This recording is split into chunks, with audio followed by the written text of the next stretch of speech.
নমস্কার, আমি Rakesh Ghosh, financial advisor. আজকে এসবিআইয়ের কাস্টমার রিকোয়েস্ট ফর্ম কিভাবে ফিল আপ করতে হবে, কিভাবে কেওয়াইসি ফর্ম ফিল আপ করবো, মোবাইল নাম্বার স্টেট ব্যাঙ্কে চেঞ্জ করতে হলে কিভাবে করতে হবে, অ্যাকাউন্ট বন্ধ করতে হলে কী করতে হবে, বিয়ের পর নাম পরিবর্তন, পদবি পরিবর্তন, কিভাবে ফর্মগুলো ফিল আপ করবো, আরও অন্যান্য 14-15টা রকম আইটেম আছে যেগুলো ব্যাংকের আমাদের কিছু কিছু সময় চেঞ্জ করতে হয়, নমিনি চেঞ্জ, এইসব বিষয়গুলি আমি বিশদে ফর্ম ফিল আপ করে দেখাবো। আপনারা দেখতে থাকুন, প্রত্যেকটা বিষয় স্টেপ বাই স্টেপ দেখাবো। ধন্যবাদ। এই হচ্ছে কাস্টমার রিকোয়েস্ট ফর্ম। এবার আমরা পরপর part by part fill up করে নেব। এই ফর্মটার ক্ষেত্রে আমি যা কিছুই করতে চাই, মানে update change, nominee change, KYC update, Aadhaar number যোগ, প্যান কার্ড নাম্বার যোগ, যে কোনো সার্ভিস, দেখুন কী কী সার্ভিস আছে আমরা একটু দেখে নেব। প্রথম হচ্ছে আপডেট কেওয়াইসি, যেখানে PAN card, Aadhaar card, driving licence, passport, voter card, NREGA card, এইসবগুলো আপডেট করার জন্য। 2 নম্বর আছে অ্যাড্রেস চেঞ্জ, ঠিকানা আগে আপনার অন্য ছিল, এখন বর্তমানে ঠিকানা চেঞ্জ করতে যাচ্ছেন, অ্যাড্রেস চেঞ্জ। 3 নম্বর হচ্ছে অ্যাড্রেসের জায়গায় ফাদার নেম, মাদার নেম বা স্পাউস নেম অ্যাড করার জন্য। 4 নম্বর আছে আধার লিঙ্ক করার জন্য, ডিবিটি পারপাস, যেটা গভর্নমেন্টের টাকা ঢোকে। 5 number please delete my Aadhaar data from the account number mention above, যদি আপনি আধার নাম্বারটাকে আপনি ওড়াতে চাইছেন সেজন্য 5 নম্বর কলমটা। 6 নম্বর যদি প্যান কার্ড যোগ করতে চান অ্যাকাউন্টে, প্যান কার্ড যোগ করার জন্য। 7 নম্বরে আপনার অ্যাকাউন্টে যদি ইমেল আইডি অ্যাড করা থাকে, 7 নম্বর কলমটা ইমেল আইডি অ্যাডের জন্য। 8 নম্বর কলমটা হচ্ছে চেঞ্জ মাই টাইটেল, মানে আপনার কোনো কারণে আগে হয় না শেখ আছে, বা আমাদের হিন্দুদের কোনো রকম ভুল আছে, বা পদবিটা, চেঞ্জ মাই টাইটেল মানে হচ্ছে পদবিটা ভুল আছে, বা বিয়ের পর পরিবর্তন করতে চাইছেন, সেজন্য পদবি চেঞ্জ।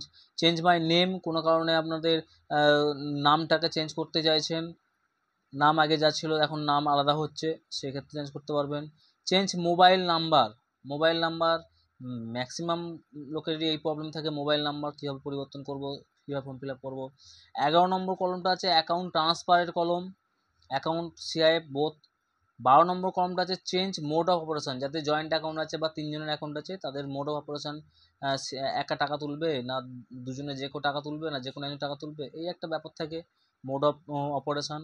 13 নম্বরটা হচ্ছে request to activate my inoperative বা ডরম্যাট অ্যাকাউন্ট, যদি অ্যাকাউন্ট বন্ধ থাকে, ইনোভেটিভ অ্যাকাউন্ট দীর্ঘদিন লেনদেন করেনি সেক্ষেত্রে ইনোভেটিভ অ্যাকাউন্ট। 14 নম্বর কলমটা হচ্ছে convert my account from minor to major, কারণ অ্যাকাউন্ট 18 বছর বয়স হয়ে গেছে, আগে 18 বছর আগে অ্যাকাউন্ট খোলা ছিল, বর্তমানে সেটা ব্যাংকে মাইনর মেজর করতে হয়, কনভার্ট করার জন্য আবেদন। 15 নম্বর কলমটা হচ্ছে অ্যাকাউন্ট টাইপ চেঞ্জ, কেউ আগে এমনি সেভিংস অ্যাকাউন্ট খুলেছিলেন, বর্তমানে চাকরি বাকরি পেয়েছেন, স্যালারি প্যাকেজ করতে পারবেন, এবং সেভিংস ব্যাংক থেকে এনআরও সেভিংস ব্যাংক অ্যাকাউন্ট। 15 নম্বর কলমটা আছে কারেন্ট অ্যাকাউন্টের ভ্যারিয়েন্ট চেঞ্জ, রেগুলার আছে, গোল্ড আছে, ডায়মন্ড কারেন্ট অ্যাকাউন্ট আছে, প্লাটিনাম কারেন্ট অ্যাকাউন্ট আছে, এইসব বিষয় নিয়ে পরে বলবো যে গোল্ড কারেন্ট অ্যাকাউন্ট কী, রেগুলার কারেন্ট অ্যাকাউন্ট কী, ডায়মন্ড কারেন্ট অ্যাকাউন্ট কী, প্লাটিনাম কারেন্ট অ্যাকাউন্ট কী। 16 নম্বর ঘরটা হচ্ছে change my signature in above mention account, আপনাদের আগের সিগনেচার যেটা ছিল সেই সিগনেচার এখন মিলছে না কোনো কারণে, বা আপনি চেঞ্জ করতে চাইছেন, এখন সিগনেচারটা ভালো করে করতে চাইছেন, তাই পুরনো সিগনেচারটা চেঞ্জ করে সিগনেচার করতে চাইছেন, সেজন্য 16 নম্বর কলম। এবার পরের পাতায় আসি, দেখুন 17 নম্বর ঘরটা হচ্ছে যদি আপনাদের ক্যাশ ক্রেডিট অ্যাকাউন্ট ক্লোজ করতে চাইছেন, সিসি অ্যাকাউন্ট, তার জন্য 17 নম্বর। 18 নম্বর হচ্ছে ফিক্সড ডিপোজিটে কিছু সমস্যা থাকলে, মানে আপনারা চাইছেন যে ফিক্সড ডিপোজিট যেটা আগে আপনার 5 বছর ছিল বা 3 বছর ছিল, সেই ফিক্সড ডিপোজিট টেনিওরটা চেঞ্জ। আর যদি টার্ম ডিপোজিট নতুন করে আবার ইস্যু করতে হয় তার জন্য 19 নম্বরটা। 20 নম্বরটা হচ্ছে ইন্টারেস্ট সার্টিফিকেট যদি দরকার, আপনার অ্যাকাউন্ট নাম্বার, ইন্টারেস্ট সার্টিফিকেট। 21 নম্বরটা বলছে পাসবুক যদি আপনার লাগে, 21 নম্বরটা, যদি পাসবুক না লাগে, যদি স্টেটমেন্ট লাগে তাহলে আপনার 21 নম্বর ঘরটা। 22 নম্বর ঘরটা হচ্ছে ডুপ্লিকেট পাসবুক, মানে আপনার পাসবুক হারিয়ে গেছে, তার জন্য 22 নম্বর ঘরটা। 23 নম্বর ঘরটা হচ্ছে নেট ব্যাঙ্কিং বা মোবাইল ব্যাঙ্কিং, যেটা এখন ইওনো ব্যাঙ্কিং এসছে, ইওনো ব্যাঙ্কিংটা অ্যাক্টিভেট করার জন্য। 24 নম্বর ঘরটা হচ্ছে এসআই, মানে আপনি লোন নিয়েছেন বা রেকারিং খুলেছেন, তার জন্য আপনার এসআইটা দরকার, স্ট্যান্ডিং, প্রতি মাসে আপনার টাইম মতো টাকা কি চলে যাবে আপনার সেভিংস অ্যাকাউন্ট থেকে, সেজন্য 24 নম্বর কলমটা। 25 নম্বরটা set up auto sweep facility, মানে আপনার অ্যাকাউন্টটা সেভিংস অ্যাকাউন্ট আছে, সেটা আপনারা সেভিংস প্লাস অ্যাকাউন্টে করতে যাচ্ছেন, মানে আপনার অ্যাকাউন্টে অটোমেটিক সেভিংস অ্যাকাউন্টে ফিক্সড ডিপোজিট ইন্টারেস্ট পাওয়া যায়, সেটা হচ্ছে সেটা অটো সুইপ ফেসিলিটি। মড, আপনি কত টাকা থেকে অটো সুইপ চাইছেন। 26 নম্বরটা হচ্ছে আপনার নমিনেশান আপনি নতুন করতে চাইছেন বা চেঞ্জ করতে চাইছেন, নমিনেশনের ফর্ম আছে।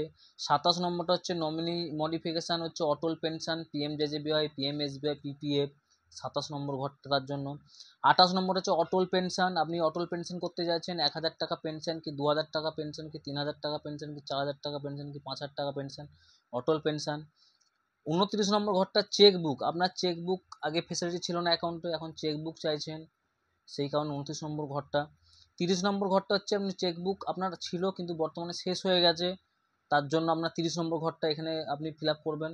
31 নম্বর ঘরটা হচ্ছে চেক আপনার হারিয়ে গেছে কোনো কারণবশত, আপনি সেই চেকটাকে বন্ধ করতে চাইছেন, সেটা হচ্ছে আপনার 31 নম্বর ঘরটা চেক বন্ধ করার জন্য। 32 নম্বর ঘরটা হচ্ছে এটিএম কার্ড ইস্যু, নতুন এটিএম কার্ড ইস্যু করতে চাইছেন বা আগের এটিএম কার্ডটাকে রিপ্লেস করতে চাইছেন, সেই জন্য 32 নম্বর ঘরটা। নেক্সট পাতায় আসি। 33 নম্বর ঘরে আছে এটিএম কার্ড আপনি ব্লক করতে চাইছেন বা আপনি ব্লক করেছেন, আনব্লক করতে চাইছেন, 33 নম্বর ঘরটা। 34 নম্বর ঘরটা হচ্ছে অ্যাক্টিভেট ইন্টারনেট ব্যাঙ্কিং, আপনার ইন্টারনেট ব্যাঙ্কিং কী নিতে চাইছেন সেজন্য। 35 নম্বর ঘরটা হচ্ছে রিঅ্যাক্টিভেট, আপনি ইউজার নেম ভুলে গেছেন বা লগ ইন পাসওয়ার্ড ভুলে গেছেন, সেজন্য 35 নম্বর ঘরটা। 36 নম্বর ঘরটা হচ্ছে ইন্টারনেট ব্যাঙ্কিং রাইট মডিফিকেশান, আগে আপনার শুধু ভিউ রাইট ছিল, এখন ট্রানজাকশন অ্যাড করতে যাচ্ছেন বা ফুল রাইট করতে যাচ্ছেন। 37 নম্বর ঘরটা হচ্ছে রিকোয়েস্ট টু অ্যাড বেনিফিশিয়ারি, আপনি বেনিফিশিয়ারি অ্যাড করতে চাইছেন, আপনি অনলাইনে করতে পারছেন না, ব্যাঙ্ক আপনাকে হেল্প করবে, সেজন্য 37 নম্বর ঘরটা। 38 নম্বর ঘরটা হচ্ছে লাইফ সার্টিফিকেট জমা দেওয়ার জন্য, প্রত্যেক বছর লাইফ সার্টিফিকেট জমা দেওয়া হয়, সেজন্য 38 নম্বর ঘরটা। 39 নম্বর ঘরটা হচ্ছে পেনশন স্লিপ। 40 নম্বর ঘরটা হচ্ছে প্লিজ ইস্যু ফর্ম 16, আপনার ফর্ম 60 দরকার। আর 41 নম্বর ঘরটা হচ্ছে আপনার পেনশন ঢোকেনি, তার জন্য কিছু সমস্যা কিছু থেকে থাকে। 42 নম্বরটা হচ্ছে যদি আপনার লকার থেকে থাকে, লকারের জন্য রিকোয়েস্ট করছেন, রিকোয়েস্ট লকার। 43 নম্বর ঘরটা হচ্ছে লকারে আপনি নমিনেশন করতে যাচ্ছেন, সে লকার নাম্বার দিয়ে নমিনেশান। 44 নম্বর ঘরটা হচ্ছে লকারটা কে ইউজ করবেন, সিঙ্গেল ইউজ করবেন কি জয়েন্ট হোল্ডার ইউজ করবেন। 45 নম্বর ঘরটা হচ্ছে আপনি লকার ক্লোজ করতে চাইছেন, এবং 46 নম্বর ঘরটা হচ্ছে আপনি লকারকে ব্রেক ওপেন করতে চাইছেন, বা লকারের চাবিটা হারিয়ে গেছে আপনি ব্রেক করতে চাইছেন।